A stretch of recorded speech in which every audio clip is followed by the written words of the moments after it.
A Working Man is out in theaters, latest action film from David Ayer, starring Jason Statham, based on the first in a series of apparently 12 novels. I mean, holy shit, who has time to read that much slop of this level? This is the second collaboration between Ayer and Statham in a row after The Beekeeper, and in a way it is a ridiculously similar movie. Statham plays a former soldier who now lives a quiet life as a construction contractor. One day the daughter of his boss gets kidnapped by human traffickers, and Statham goes back to his old violent ways in order to save the girl and inflict pain on the bad guys. So you could say this is every Statham movie in the last decade, pretty much. Unfortunately, A Working Man is the weakest of them in a good while. Pretty much a terrible movie all around. Its first cardinal sin is that it is just plain boring, which is bad in any movie, but in an action film especially. How can you have a film about Statham murdering fools and make me fall asleep during it? Well, the answer is you fumble, you execute every element poorly. The plot gets stupider with each passing minute and unnecessarily keeps introducing more and more different gangs and characters. The dialogue is abysmal. It's like audio guide for a blind viewer. Characters explicitly explaining who they are, how they feel, and what they are doing. The action is poorly shot.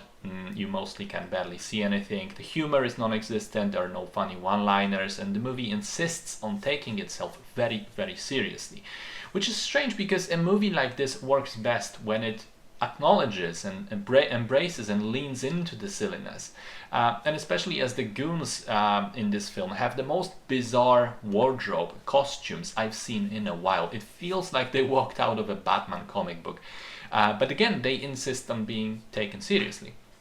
I hate the South Central Los Angeles Hispanic gang aesthetic that David Ayer is so obsessed with. The face tattoos, the golden guns, the fucking skulls everywhere. And when the biker gang leader is shown on a skull throne in a bar backroom, I was just baffled.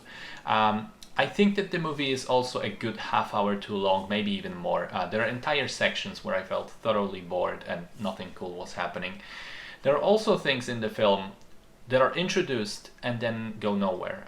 David Harbour's character is pretty damn cool. Felt right like Old Man Hawkeye from the Marvel comic books, but he's pretty wasted. He doesn't do anything. And then there's the entire subplot of Statham's daughter and the lawyers and so on, which is just dropped entirely at one point and never mentioned again. So yeah, not much more to say. This is a film that should have been fun, should have leaned into the silliness, such as the Batman goons or Statham repeatedly polluting Chicago's rivers with drugs, bodies, and crashed cars, or the distractingly gigantic moon that shows up in the final act for whatever reason. It should have known it's a stupid movie and played with the stupidity, but instead it insists on being taken seriously and fails completely. What a waste of time.